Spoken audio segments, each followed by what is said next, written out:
We make by far the best equipment. The other night, they had 114 rockets shot at a certain location, and out of 100 highly sophisticated rockets, out of 114 sophisticated rockets, every single one of them was shot down with our equipment, all our equipment. It's amazing, actually, how good it is. So we want to be sure, and it's a small price to pay to make sure that we stay tippy-top.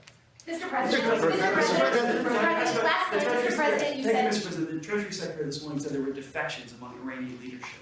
Are you aware of that, and is there anybody the U.S. can work with as a leader going forward? Well, we have a man named the Treasury Secretary here, so maybe he wants to discuss it.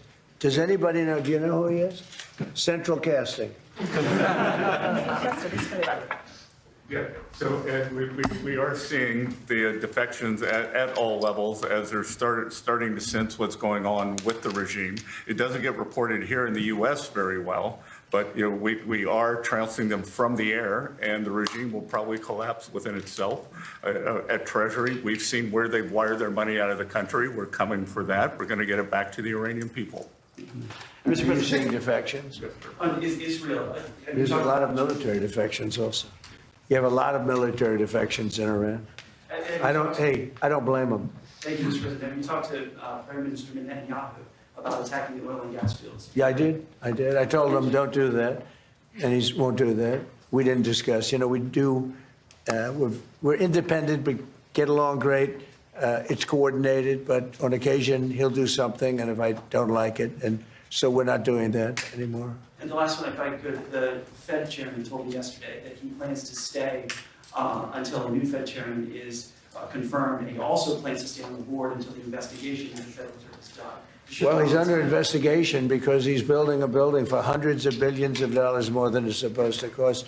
The building you see over there is under budget and ahead of schedule. That's the ballroom. The ballroom is a much bigger building. It's a much more complex building than what he's doing, and it's at a fraction of the cost. Something is going on, whether it's contractors. That's what I do best in the world. I build great buildings. I've always done it, and I build them under budget and ahead of schedule. They could have $4 billion. This is a renovation job for $4 billion. And if you look at the building, it's not even, I don't know if Kevin Warsh is ever going to be able to move into it. It's been under construction for years. It's the most expensive building ever built. Now, I know it's gross incompetent because I happen to think he's grossly incompetent. Today, certainly you should be lowering interest rates, all right? Certainly, who would not lower them? But he's stubborn, and he's got Trump derangement syndrome. But a lot of people have that, it's not a curable disease. But he's also building, he should be lowering rates immediately.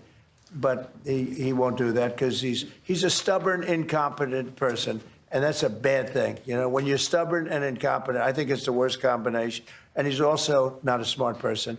But he's building a complex over there that's under his jurisdiction. He started it, and it's out of control. It's billions of dollars for a little building. I could have done that building and made it beautiful for $25 million. $25 million, and it would have been beautiful.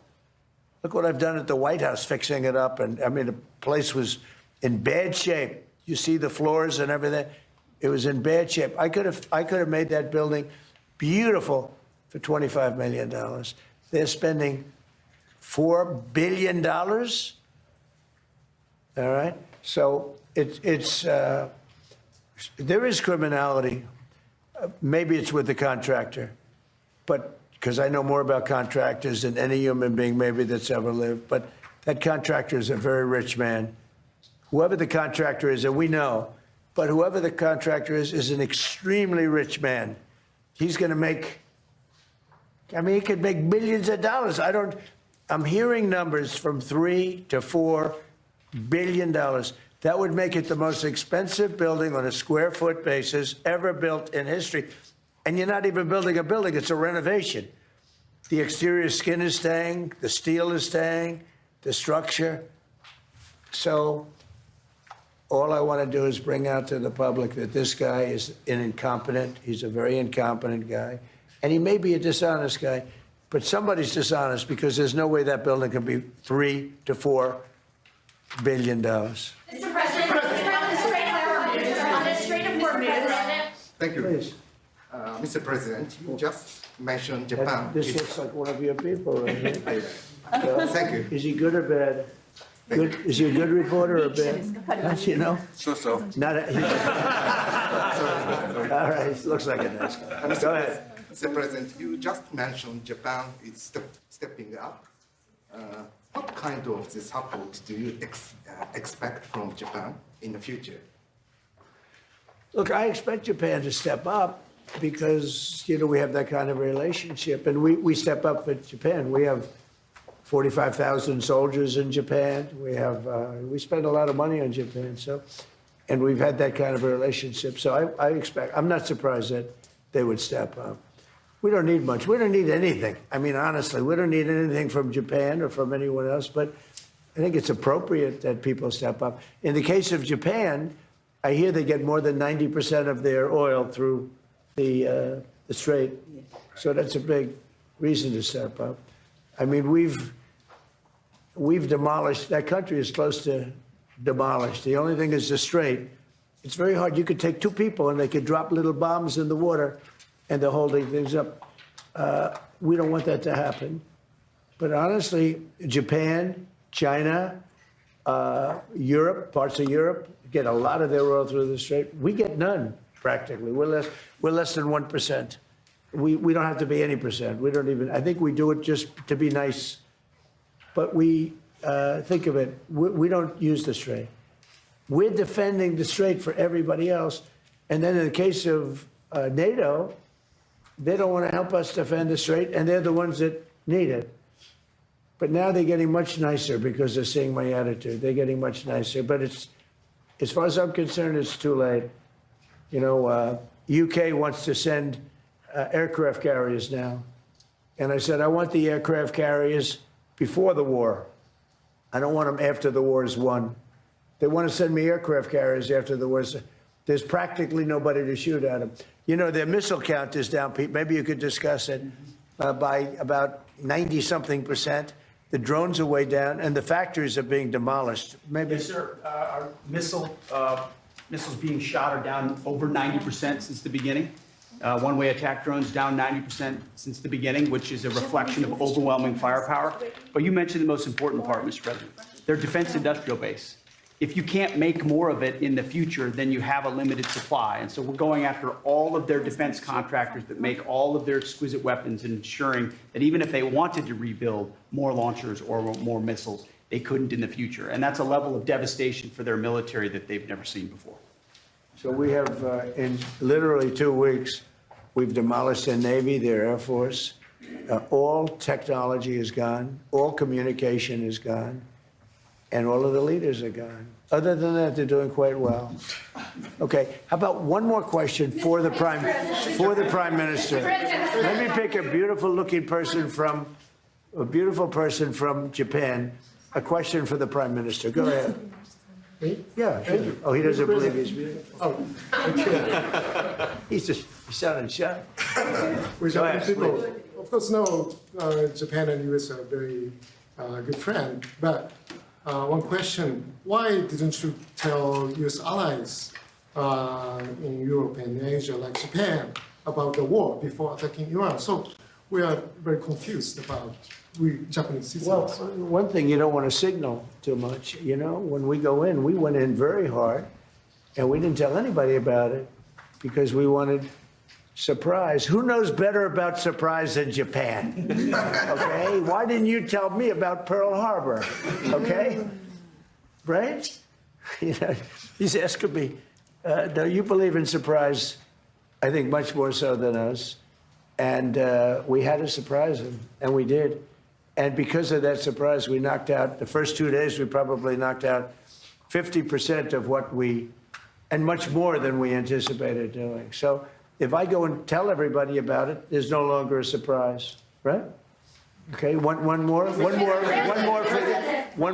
the Prime Minister. Mr. President. Are you good for the Prime Minister? Yes, and Go ahead, for the you Prime too. Minister. Thank you very much. Japan's TG Press. Japan's biggest concern is China. Now they're giving us export control and a very harsh terms to criticize us. So could you plan, will you plan to bring up relationship between Japan and China while you are there? Yeah, well, I'll be going to China very quickly, but I think I'd really like to have the Prime Minister talk about China because I know they have a little bit of an edgy relationship, and I'd just like to know where it stands, how you're doing with China, so please. で日本はいつも中国に対してオープンです。会話はオープンにしています。それから冷静に対応しています。でとにかく米中関係も含めてですね、これが地域の安定、それから世界のサプライチェーン、これに貢献するものであることを願っています。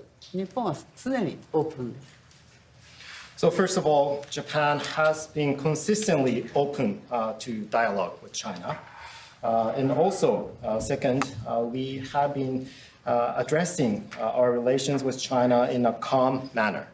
And also, speaking of the US-China relationship, my sincere hope is that the relationship will be something conducive for regional security and also ensuring the global supply chain in the world. Once again, I would like to reiterate that Japan has been consistently open to dialogue with China. And I think we're going to have a great trip. The trip has been postponed for about a month and a half. It's been reset, and we look forward to it. And I'll be speaking Japan's praises when I'm in China with President Xi. But we're going to have some good talks today. And I think mostly about trade, because they want to do a lot of trade. They're a tremendous purchaser of our energy, our oil, gas from, in particular, Alaska. Because Alaska, believe it or not, is very close. It's much closer than any other source. It seems a little cold compared to, but it's just a short trip. So that's something that we will talk after the Chris Gore leaves. We'll be discussing trade, and a lot of the talk will be about energy. Thank you very much, everybody.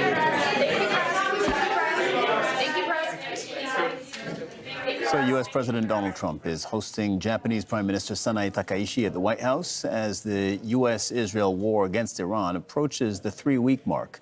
Now, Japan, like much of Asia, is directly impacted by this war. It usually gets more than 80% of its oil from the Middle East. That is now blocked because Iran has effectively closed the energy choke point, that is the Strait of Hormuz, in retaliation for attacks by the U.S. and by Israel. Al Jazeera is live from the White House, from Tehran, from Dubai, and Ramallah. First, we go to Kimberly Halkett at the White House, who's been covering this event, this meeting live. Kimberly, Donald Trump says that the countries which buy Middle Eastern oil, Japan is one of them, should help open the Strait of Hormuz. Do we know now, after this meeting, if Japan is going to help in that endeavor? Well, what we know are two things. The U.S. president has an expectation that Japan should step up, noting that they get 90% of their oil that is imported is through the Strait of Hormuz. But we also know that he's name-checked China as well, and there's certainly been no pledge there.